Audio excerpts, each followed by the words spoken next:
boa tarde a todos.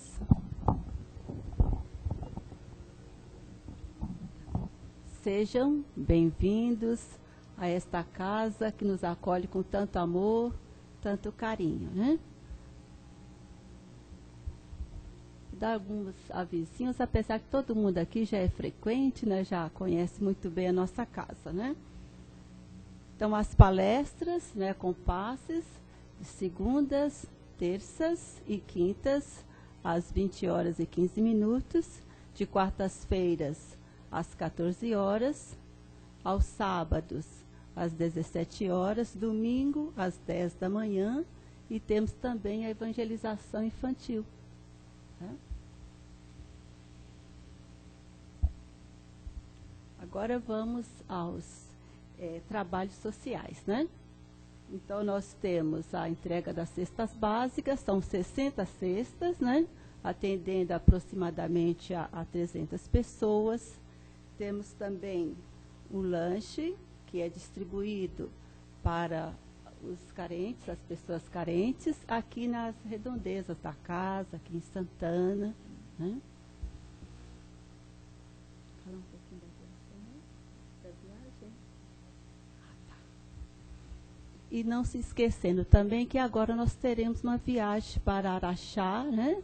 Passando primeiro em Uberaba, depois em Araxá. Frequentando ali a casa, um hospital que foi fundado pelo nosso grandioso irmão Tadeu, né? E a viagem será no dia 1, 2 e 3 de dezembro. Cadê?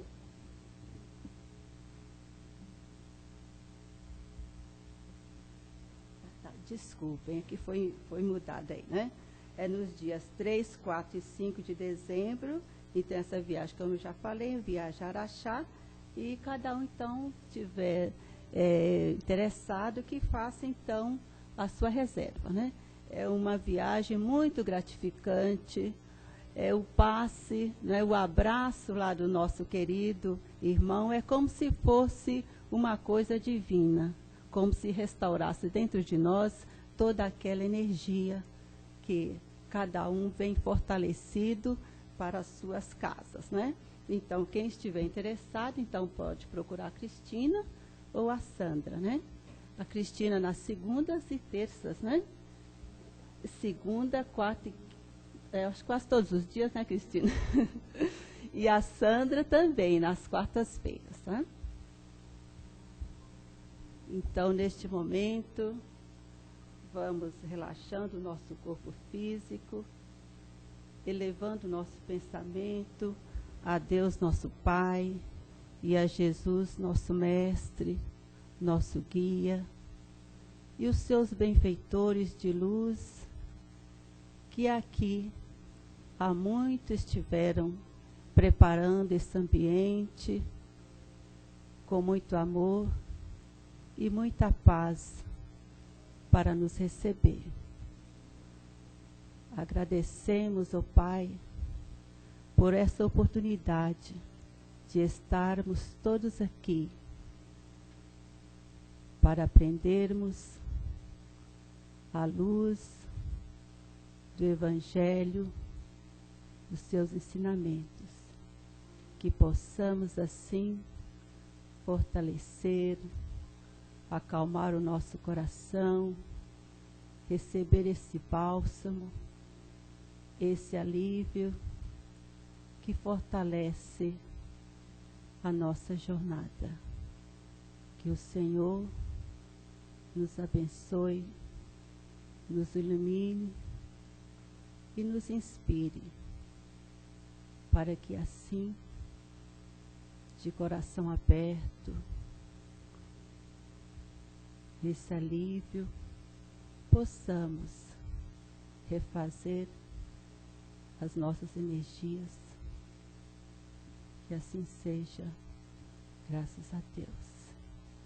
E assim, nesse ambiente de muito amor, muita luz, vamos envolver o nosso irmão Roberto, que fará a palestra de hoje com o título A Consciência. essa direção divina que Jesus deixou para nós. Tá? Seja bem-vindo.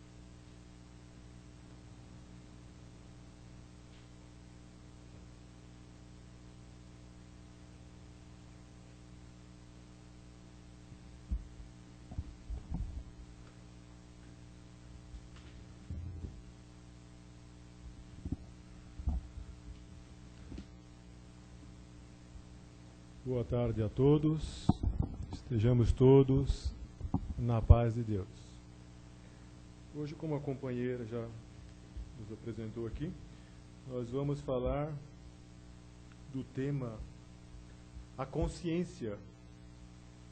Esse tema foi extraído do livro intitulado Segundo o Livro dos Espíritos. Esse livro é de autoria do médium Carlos Bacelli, ditado pelo Espírito Irmão José. E o Irmão José, para nos trazer uma explanação a respeito da consciência, ele vai buscar lá na questão número 621 do Livro dos Espíritos, que é a pergunta intitulada, que Kardec intitulou aquela pleia dos espíritos por ocasião da confecção do Livro dos Espíritos. Kardec pergunta então aos espíritos, onde está escrita a lei de Deus? E os espíritos simplesmente responderam, na consciência. Ora, nós já sabemos que todos nós fomos criados num ponto de partida comum a todos nós. Quer dizer, fomos criados todos simples e ignorantes. Ignorantes no sentido de que, sem grandes conhecimentos ainda, como espíritos, na primeira marcha da criação. Mas nós partimos com esse início com o quê? Qual é o primeiro conhecimento que, como espírito, nós adquirimos? As leis de Deus.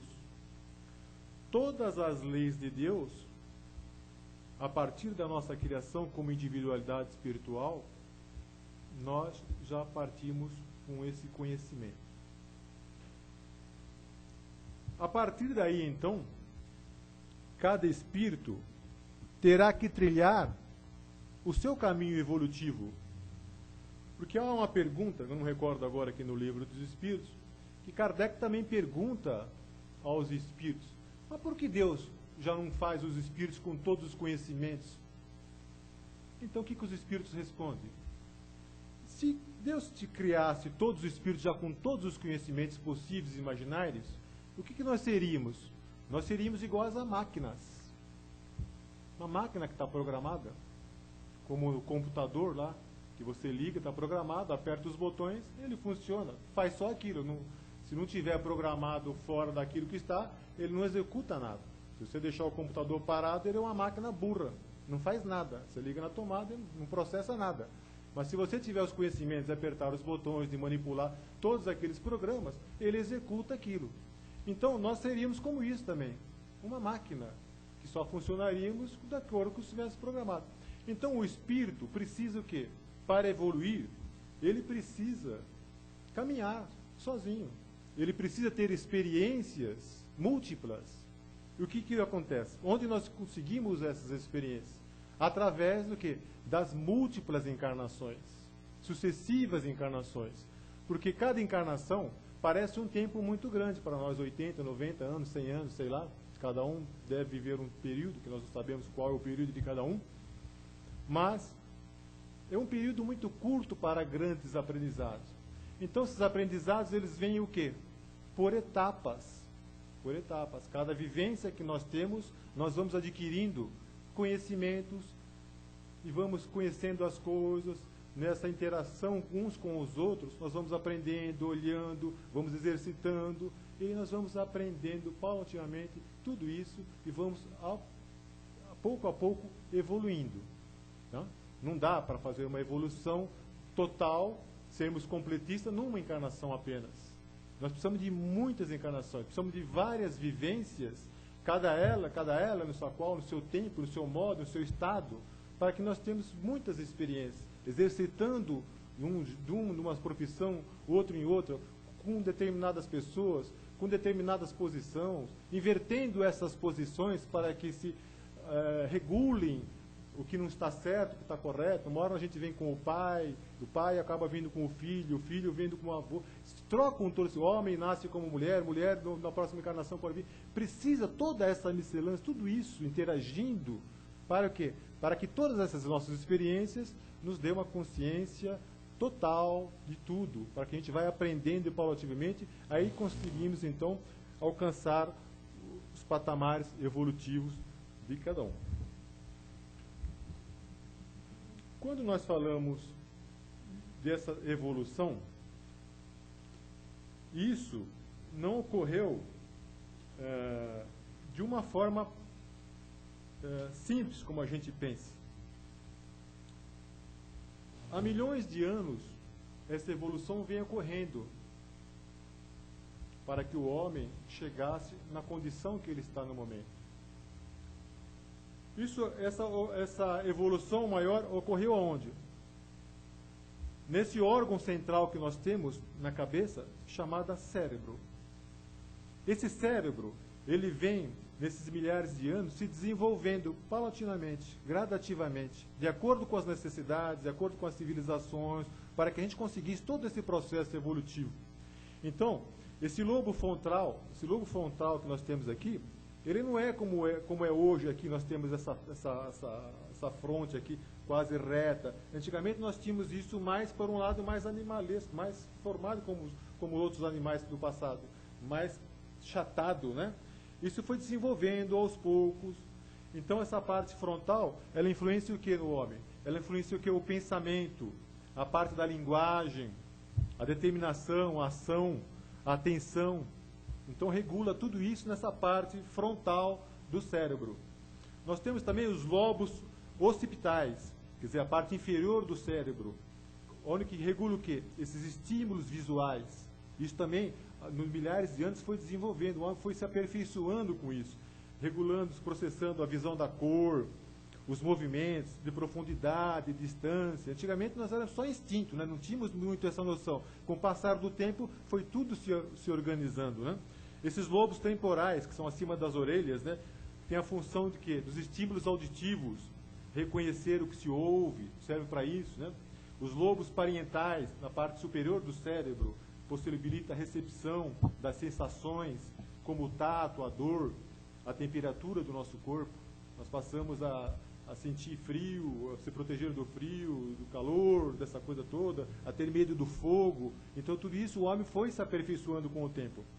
E nós temos uma outra área, onde converge os lobos occipital, temporal e parietal, chamada área Wernicke. Wernicke, deve ser, né? A psicóloga lá já corrigiu. Wernicke, né? Isso. Onde isso nos faculta muito uma área de nós entendermos os discursos, de entendermos a sistemática das palavras, compreensão das palavras, entendermos o que a gente ouve, fazer a interpretação correta das coisas, né? Então esse órgão, essa área ajuda nós isso. No passado nós vimos as coisas, não compreendíamos, isso no desenvolvimento foi tudo se aperfeiçoando. E nós temos ainda um outro órgão muito importante, que é a glândula pineal. Essa é a mestre de tudo. Um estudo muito feito, grande, pelo Dr. Sérgio Felipe de Oliveira. Ele tem falado muito isso, um médico espírita, pesquisador do Instituto de Ciências Biomédicas da Universidade de São Paulo. Esse estudo sobre a pineal, ele tem a conclusão que ele é um sensor capaz de ver o mundo espiritual e de coligá-lo a uma estrutura biológica. É uma glândula, portanto, que vive um dualismo, espírito e matéria. Cérebro capta o magnetismo externo através da glândula pineal. Então, quer dizer, essa glândula faz a ligação do parte espiritual com o corpo físico. Então, nós recebemos todas essas energias através dessa glândula, e ela perpassa todo o nosso corpo físico através desses lobos, ligando todos os nossos órgãos sensoriais através disso. Cada órgão tem uma ligação, cada órgão tem uma função. Né? E a gente falando de consciência, nós estamos falando de quê? Consciência nada mais é o que é? É conhecimento, né? É noção das coisas. A consciência nada mais é do que um pensamento íntimo de cada um, segundo os Espíritos nos falam. É um pensamento íntimo de cada indivíduo. E ela é igual a todos? Não. A consciência de cada um varia de acordo com o quê? Do que nós estamos falando, do estado evolutivo de cada um, do conhecimento que cada um adquiriu de acordo com as suas vivências, o que aproveitou das suas vivências de conhecimento. Tudo isso forma um pensamento geral de tudo isso, e a pessoa tem a consciência. É um juiz íntegro de cada um. A consciência, ela sempre nos acusa quando nós estamos errados. Por quê? Porque nós temos o conhecimento das coisas corretas. Primeiramente, por quê? Porque nós temos lá como princípio inteligente, lá, as leis de Deus que já estavam na nossa consciência. Então, se nós fugirmos das leis de Deus, distanciarmos das leis de Deus, nós como espírito reconhecemos isso. Podemos menosprezar isso. Podemos caminhar pelo caminho que mais nos convém. Mas como espírito, nós temos essa consciência das leis de Deus. Está embutido em nós.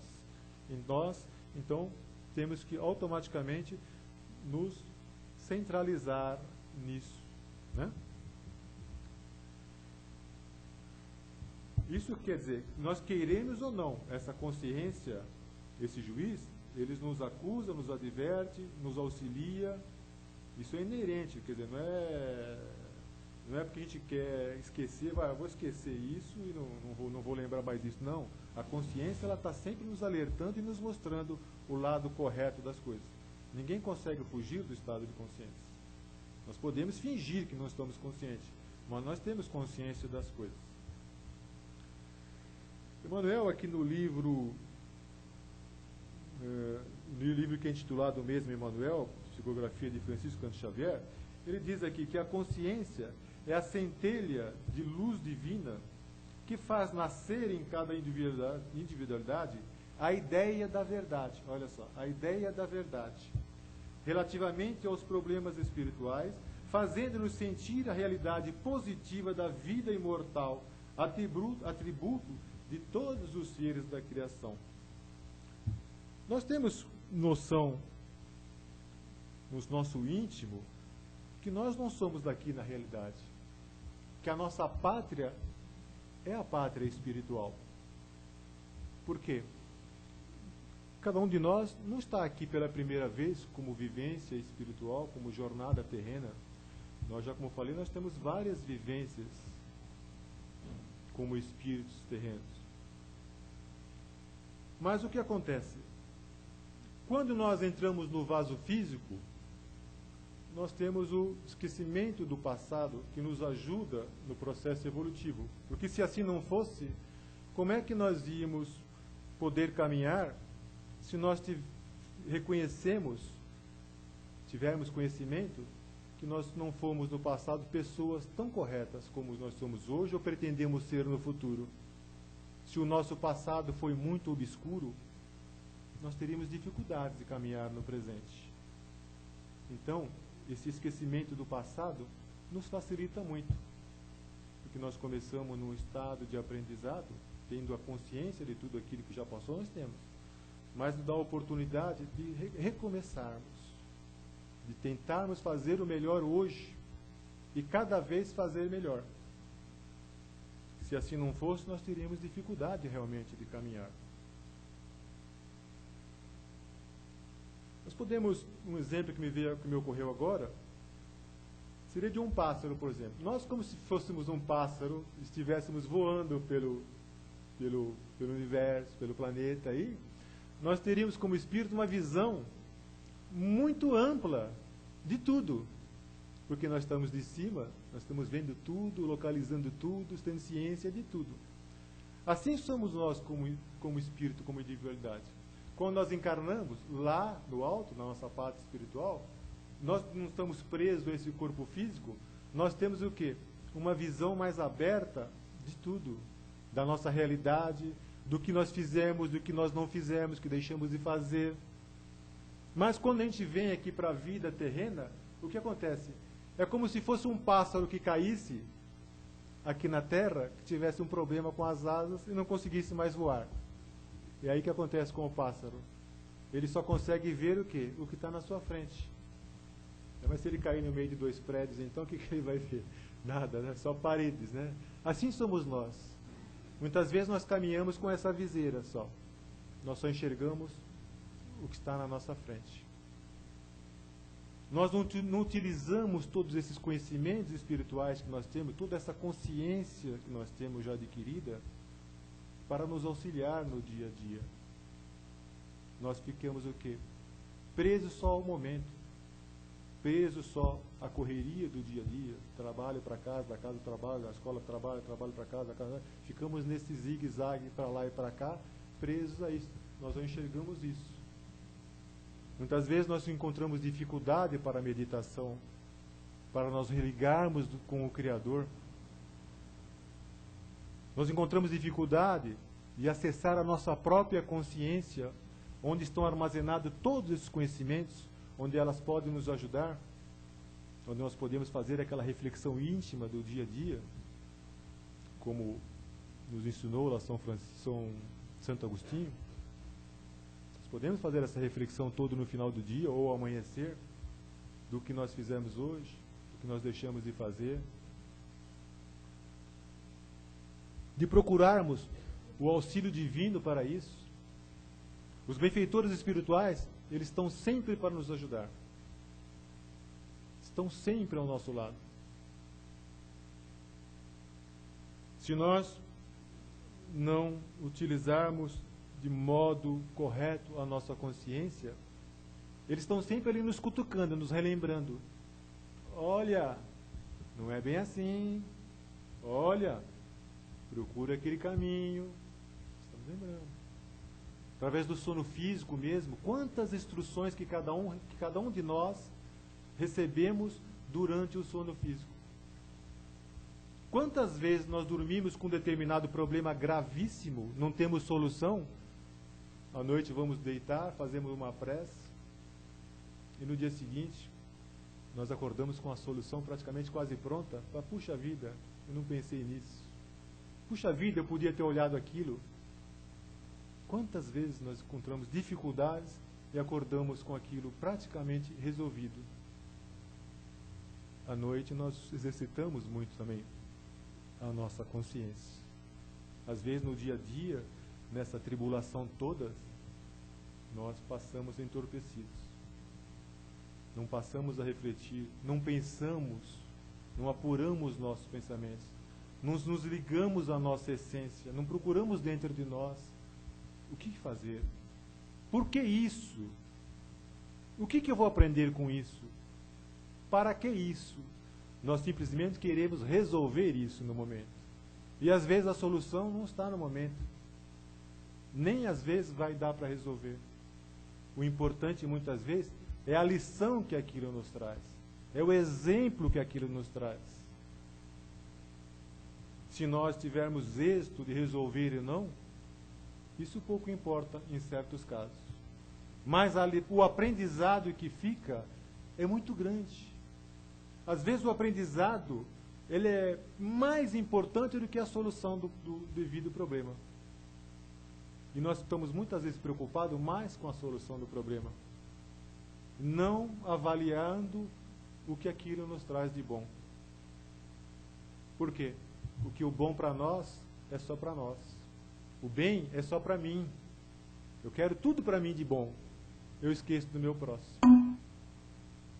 E muitas vezes, ou a maioria das vezes, nós temos que abrir mão de muita coisa para beneficiar o próximo. Que falar do bem é muito gostoso, falar do bem. Vamos fazer o bem, vamos ser caridosos. Mas o bem dá trabalho. O bem é trabalho constante, é doação, é participação. O bem não é só enfiar a mão no bolso e estou fazendo caridade, estou dando dinheiro. Você faz fazer se a pessoa tiver condição financeira. O difícil é você doar de si o que você tem. Quantas pessoas têm dificuldade de conversar com a outra, que às vezes traz um problema, de dar um sorriso, que é de graça, de dar um abraço, de oferecer um carinho, de oferecer um ombro amigo. Isso também é caridade. Mas o quê? Na maioria das vezes nós estamos preocupados só em receber, em receber, em receber. E São Francisco falava na sua oração, que foi intitulada, dada a São Francisco como o nome de oração de São Francisco, que é dando que se recebe. Na maioria das vezes nós estamos o quê? Só querendo receber, receber, receber. E aí nós reclamamos que não recebemos, né? Por quê?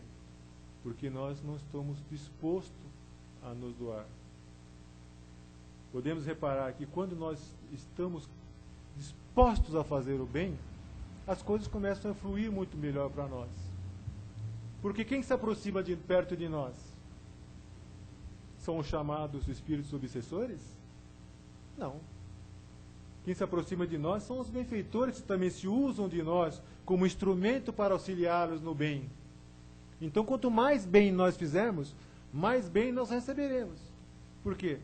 Nós estamos utilizando uma ferramenta, somos usados também como uma ferramenta. Quanto mais nos empenharmos em ajudar o próximo, mais nós recebemos. Mas não é por isso que nós vamos fazer só o bem para receber o bem. Mas automaticamente nós receberemos. Não?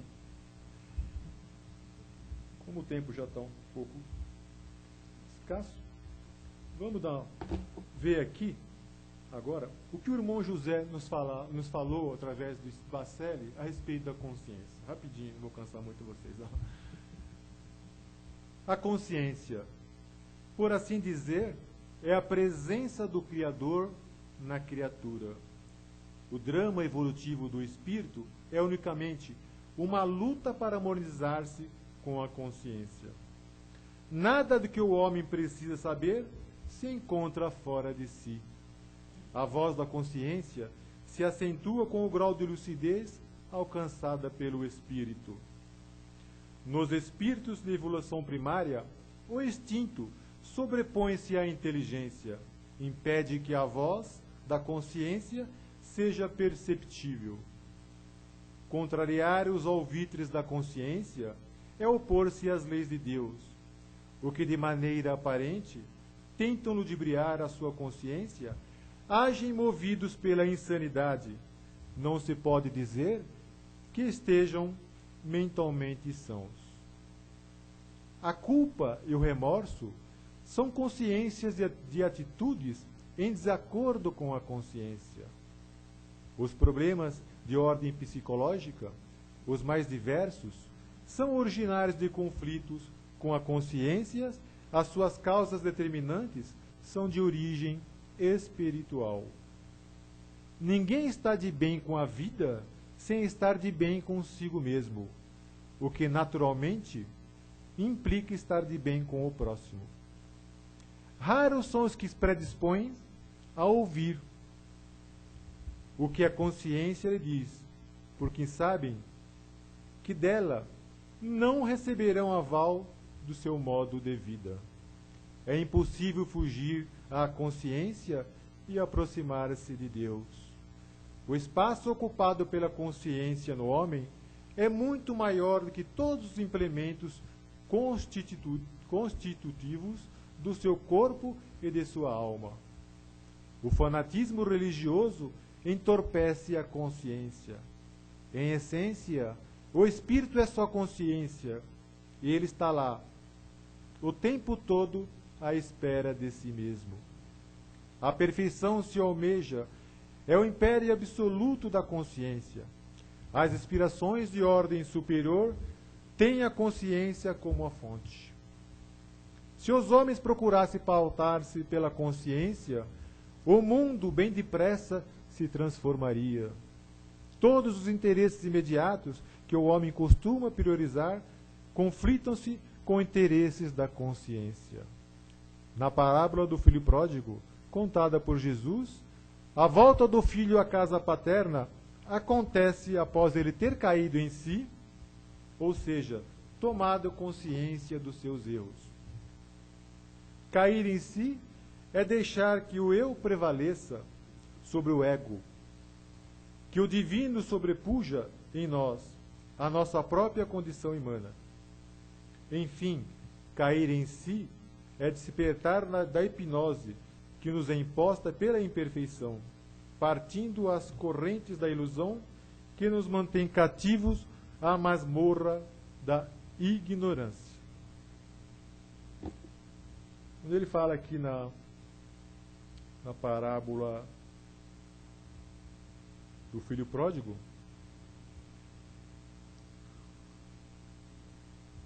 todos nós lembramos daquela passagem que Jesus contava, que havia aquele senhor que tinha grandes posses e que tinha 2 filhos e que um deles resolveu abandonar o pai, né? E pediu a sua parte na herança, porque ele não queria mais viver naquela vida de sacrificado ali, de trabalho, né? Apesar de estar junto com o pai e ter todo o conforto ali, mas aqui ele tinha muito trabalho, né? Então ele achava que era direito dele requerer a sua parte e ir embora. E assim o pai não concordou com isso, né? Acabou dando a parte que lhe pertencia do filho na herança, e esse filho realmente partiu. Só que na sua partida, ele foi para longe das terras do pai, e o que aconteceu? Ele acabou se perdendo lá em jogos, em vida mundana, né? Para lá e para cá. Como todo o dinheiro acaba, né? Se a pessoa não souber investir, não souber aplicar, dinheiro ele não dura muito, né? Se a gente não souber usar, ele acaba rapidinho. Para ganhar é difícil, mas para gastar... Então esse filho acabou ficando na miséria. Ele acabou prestando serviços para os outros, né? Para outros fazendeiros, para outras pessoas, né?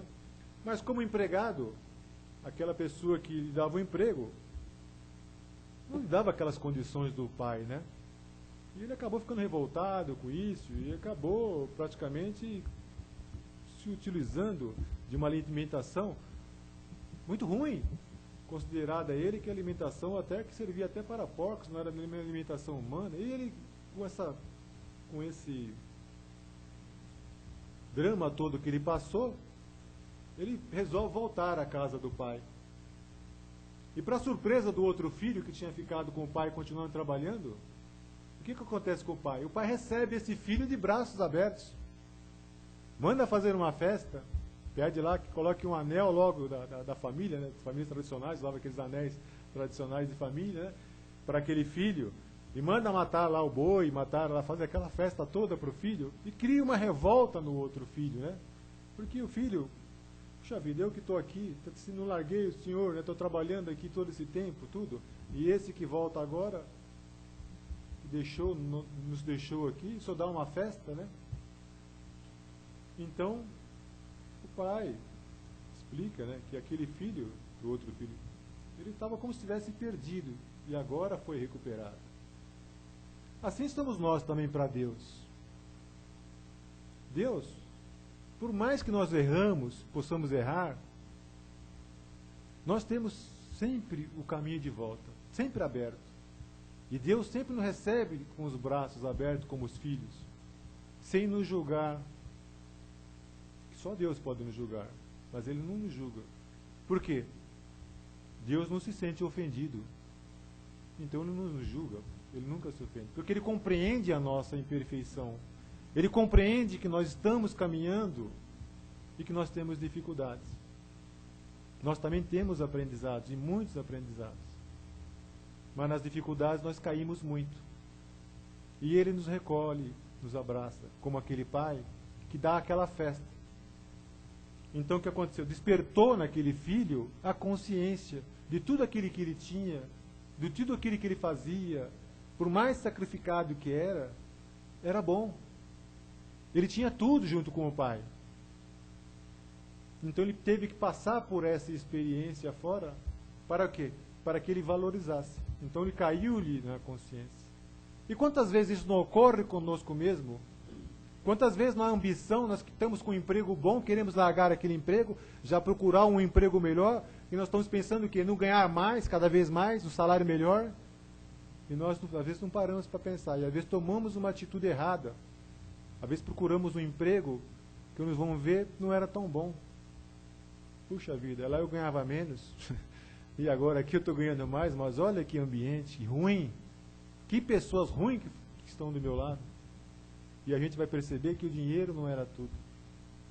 Quantas vezes nós não passamos por esse despertar de consciência também?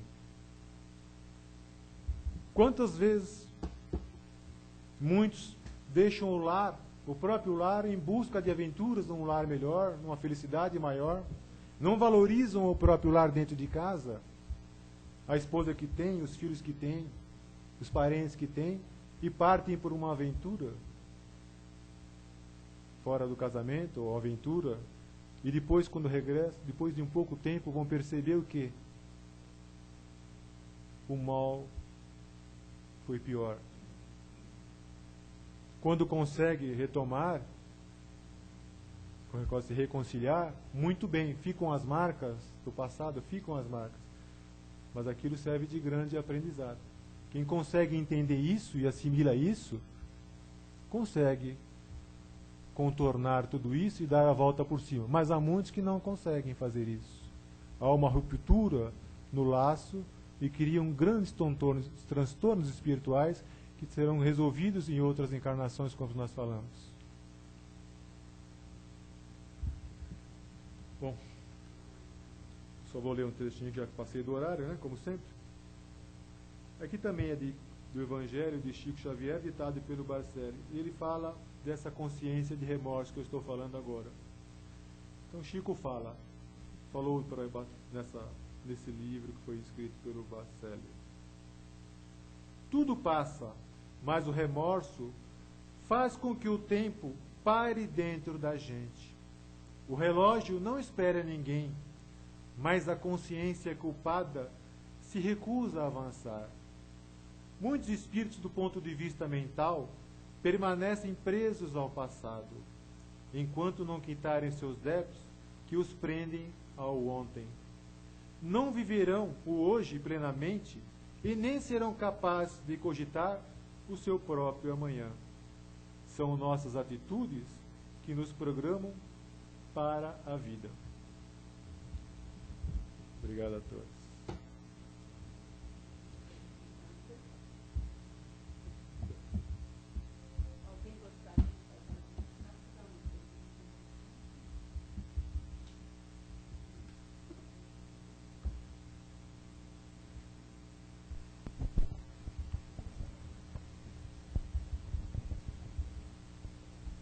Roberto, você estava falando da glândula pineal, ela que permite ao médium entrar em contato com o espírito desencarnado? Sim. Isso? A pineal seria, na verdade, a chave de contato, assim, de ligação, né? Isso. A glândula pineal, segundo estudos do Dr. Sérgio Felipe de Oliveira, os espíritos já nos falavam isso através mesmo da mediunidade de Francisco Cândido Xavier. Eu não sei se é no livro Libertação, acho que lá de 1943, ele já nos falava que se tivéssemos estudos na frente, que nós poderíamos entender melhor a função dessa glândula pineal aí, né? Ela faz realmente, como o Dr. Sérgio Felipe esclarece, essa ligação do plano espiritual com o plano terrestre, passando essas sensações para o corpo físico.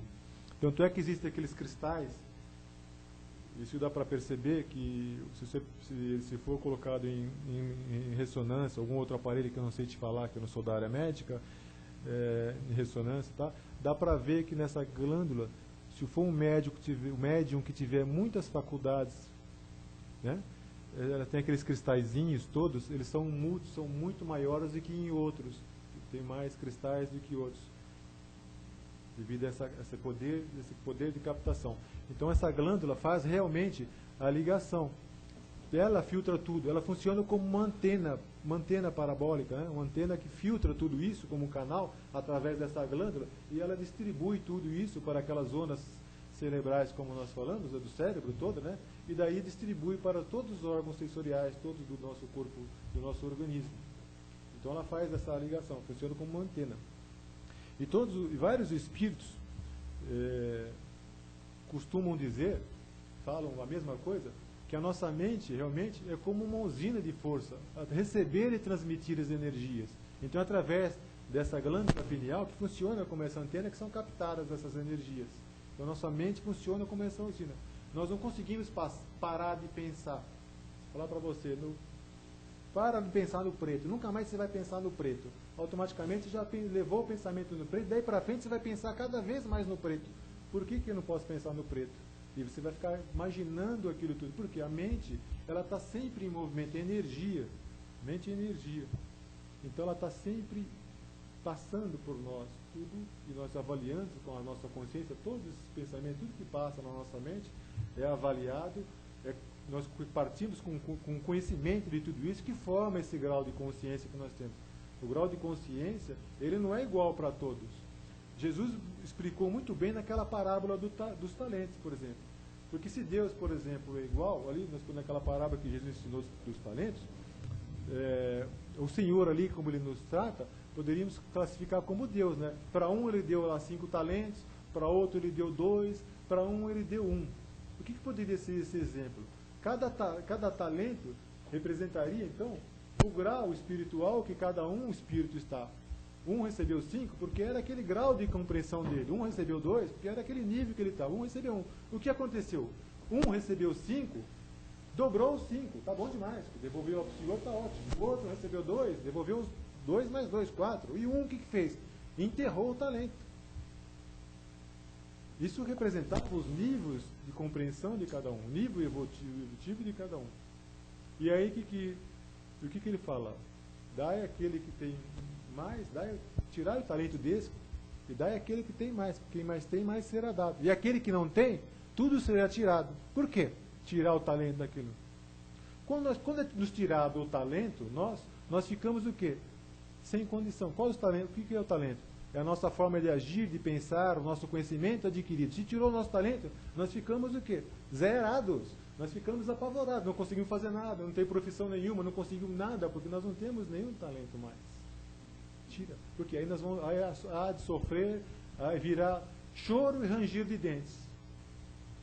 E aí terá que devolver até o último centil. Por quê? Nós teremos que lutar tanto novamente para conseguir aquele talento, até conseguir novamente aquele talento, nós teremos que lutar bastante. Então haverá choro e ranger de dentes. Por quê? Nós teremos uma consciência, puxa vida, eu tinha tudo aquilo, agora eu não tenho mais. Como é que eu tinha aquilo, não posso mais? O que aconteceu com o filho pródigo? Ele teve que sair de casa, passar por toda aquela situação e depois retornar. Mais alguém gostaria de fazer uma pergunta? Robertão, bem? Beleza? Então, eu queria saber assim, daquela parte que você falou de Deus nos ter feito já prontos, que não fomos feitos espíritos prontos, né? E que a gente se tornaria computadores, né? Sim. Só que então o caminho evolutivo de milhares de anos é para isso. A gente vai chegar, caminha tanto, luta tanto para chegar a virar um mecânico. Para virar um? Para ser mecânico, né? Para você se transformar no computador, entendeu? Não. Não é bem assim. Seria assim, o ser humano, a humanidade toda é a cobaia de Deus, né? Não seria bem isso. Veja bem, nós fomos criados simples e ignorantes, assim, sem conhecimento de tudo isso que nós passamos nessas reencarnações todas. Por quê? Criamos vazio. Porque cada um tem que ter a sua experiência, de acordo com a sua profissão, com a sua família, para aprender. Como é que nós vamos aprender? Que nós vamos ser arcanjos lá no futuro, se nós não exercitamos a bondade, a fraternidade, o amor. Então o espírito precisa de tudo isso. Porque ele precisa exercitar tudo isso em contato. Nesse aprendizado de um com os outros, é que nós exercitamos isso e que nós passamos a aprender a valer. Por quê? Nós aprendemos. E nós aprendemos realmente quando nós exercitamos. Se você fizer uma faculdade, qualquer que seja a faculdade, você aprender tudo aquilo e não colocar em prática, em poucos anos o que vai acontecer? Você vai acabar no esquecimento. Aquilo não vai servir para mais nada. Você não vai conseguir exercer. Então, o processo evolutivo se faz através de quê? De aprendizados, de múltiplas encarnações, para você exercitando uns com os outros todo esse aprendizado. Para que na frente, para a gente tornar um espírito evoluído, o que você vai olhar? Você não vai sofrer mais com as coisas que você vai ver com as pessoas que estiverem abaixo de você. Você vai poder acolher com amor, com fraternidade. Aquilo não vai te chocar mais, porque você já passou por todas essas experiências e já vivenciou. Mas você precisa vivenciar tudo isso. Você precisa aprender tudo isso e vivenciar cada circunstância. Alternar, como eu falei, essas profissões, alternar esse grau de parentesco, alternar tudo. O espírito, na essência, não perde a sua condição essencial. Por exemplo, a dona Matilde não está aqui presente, vamos falar dela. A dona Matilde, ela gosta muito de fazer teatro. Cada personagem que ela representa no teatro é um personagem que ela representa. E ela, naquele personagem, ela tem para passar tudo melhor daquele personagem. Ela não deixa de ser a dona Matilde. Ela é um personagem, uma peça que nós fomos outro dia assistir, ela fez 3 personagens numa peça só. Ela não deixou de ser a dona Matilde 3 vezes, ela continuou sendo. Depois que acabou as peças, ela voltou. Assim somos nós como espírito. A essência espiritual somos nós. E nós representamos, nas múltiplas encarnações, vários papéis. Para quê? Para exercitarmos todos esses conhecimentos e aprendizados, até sermos espíritos puros. Quer dizer, puros porque vencemos todas essas intempéries do caminho, vencemos tudo isso. Isso para nós, tudo isso, esse mundo que nós vivemos aqui cheio de desafios, nós taxamos como problema, não passam a ser mais problemas. Por quê? O espírito olha aquilo e compreende a imperfeição daquele que está mais abaixo e compreende o grau que aquele está. Ele já passou por tudo isso, nós vamos subindo nas escalas. Assim era Jesus, como serviu como nosso modelo e guia. Jesus passou por tudo isso como espírito evolutivo, não que ele tenha errado, mas ele chegou às altas escalas, né, que ele falava assim, eu e o Pai somos um só que na linha de pensamento, do pensamento de que Deus queria para nós, né? Então é isso que nós precisamos passar por todas as evidências para adquirir experiências. Não sei se eu fui claro. Ele falando de espíritos, a gente é criado simples e ignorante para nós nos esforçarmos para esse crescimento, para ter valor para nós como espíritos. Senão seríamos máquinas mesmo, né? E a gente, no livro dos Espíritos, fala das escalas dos espíritos. Isso. E nessas escalas você vai vendo o espírito impuro, o espírito até chegar na perfeição. São os espíritos puros que ajudam Deus na construção dos mundos. Isso. Nós não somos circunscritos a esse mundo só. Exatamente. Então, é essa a bondade de Deus. Só que para cima nós não sabemos ainda como que é. Porque nós somos ainda espíritos muito imperfeitos. Isso. Então, depende de nós esse crescimento para um dia galgarmos a essa condição de espíritos puros, para nós também trabalharmos com Deus. Então, não vamos ser máquina. Isso. Como Deus falou, vós sois Deus, Jesus falava, e é verdade. Então, as pessoas têm que ter noção da responsabilidade do crescimento nesse momento que você está vivendo. Então, é um dia de cada vez, lá dentro a gente dá salto, a natureza não dá salto, né? Então, vamos trabalhar para um dia a gente chegar a ser espíritos puros e trabalhando junto na construção de todos os outros mundos também. O exemplo da máquina só era um sentido figurado, né? Você programa aquilo, né? Você está tudo ali dentro, já sabe de tudo, está programado, né? Não foi de boa vontade que você aprendeu aquilo, né? Para aprender, você precisa vivenciar tudo isso, né? E colocar em prática, né? Mais alguém gostaria? Você me permite fazer uma colocação?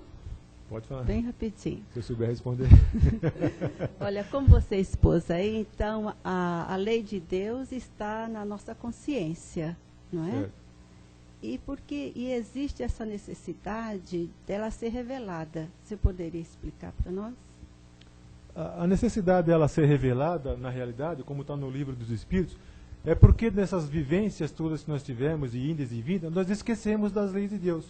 Por quê? Como aquilo que eu falei na exposição, nós no decorrer do dia a dia, na correria toda, nós nos afastamos de Deus, da nossa consciência que está lá dentro.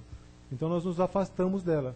Então ela precisa ser revelada constantemente, por quê? Para que nós não nos esquecemos disso. Nós temos aí os benfeitores espirituais que ditam os livros espíritas, né, tanto, não só espírita, como qualquer outra crença, nós estamos falando de espírita que nós estamos aqui na casa espírita, mas ditam obras maravilhosas, nos trazendo todas essas mensagens divinas, nos trazendo toda essa consciência das leis de Deus através dos livros, né? Esses benfeitores espirituais estão sempre por aí nos passando essas mensagens. Em todas as épocas nós tivemos profetas trazendo essas mensagens, como nós tivemos Jesus na sua época, como teve Moisés lá na época dele, como teve Elias, né? Cada um a seu tempo trazendo essas revelações. Para o quê? Para que a humanidade não se perdesse. Todas elas foram colocadas a seu tempo, de acordo com a necessidade de evolução e entendimento daquele povo. Então, o último deles que nós tivemos aqui na Terra, esse espírito evoluído, foi um dos mais evoluídos que nós conhecemos, né? Foi Jesus, realmente, que nos serviu de modelo e guia. E outros benfeitores espirituais que estão por aí, que nos trazendo essa revelação no dia a dia, e que muitas vezes passam até despercebidos, com obras grandiosas. Nós podemos falar, então, de Francisco Cândido Xavier, não podemos esquecer da nossa época. O trabalho que Francisco Cândido Xavier nos trouxe, com essas obras todas que foram repassadas pelo plano espiritual, o seu trabalho de amor e carinho e fraternidade que ele trouxe, passou em cinema, uma coisa muito, uma síntese muito pequena, está tendo agora outras obras. Mas quanto material nós temos nessas obras de Francisco Cândido Xavier? Se nós pegássemos o Pentateuco só e todas essas obras de Francisco Cândido Xavier, nós não precisaríamos mais nada. Nós teríamos tudo ali de entendimento, de aprendizado. Não precisaríamos ficar aí detonando romances que às vezes não nos levam a nada.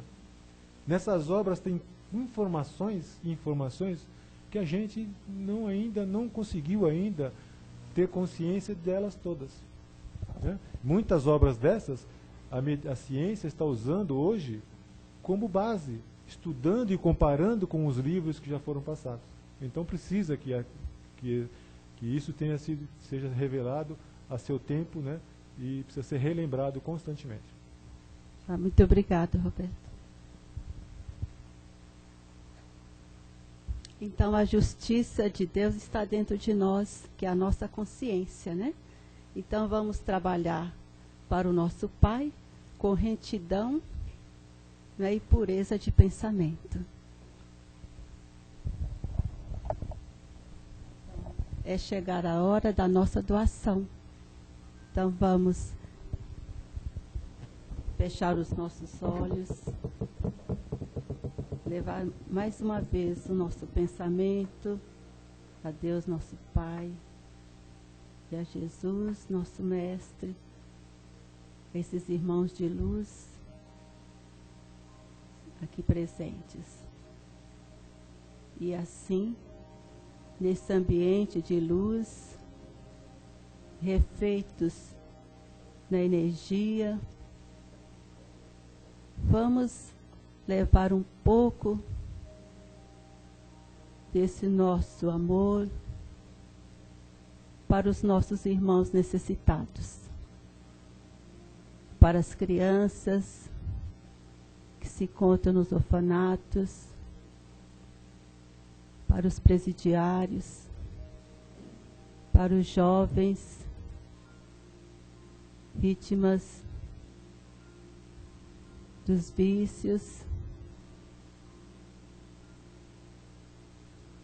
para o nosso planeta, todos os dirigentes da nação, que eles trabalhem com toda a retidão em favor da humanidade. As vibrações de muito amor e muita luz para todos os nossos companheiros, nossos amigos, para os trabalhadores do bem, para os dirigentes desta casa que nos acolhe com tanto amor. Vibremos para toda a nossa família, os nossos lares, que a extensão deste grande amor, dessa toda energia, vá até a casa de cada um de vocês. e os fortaleça por toda a semana.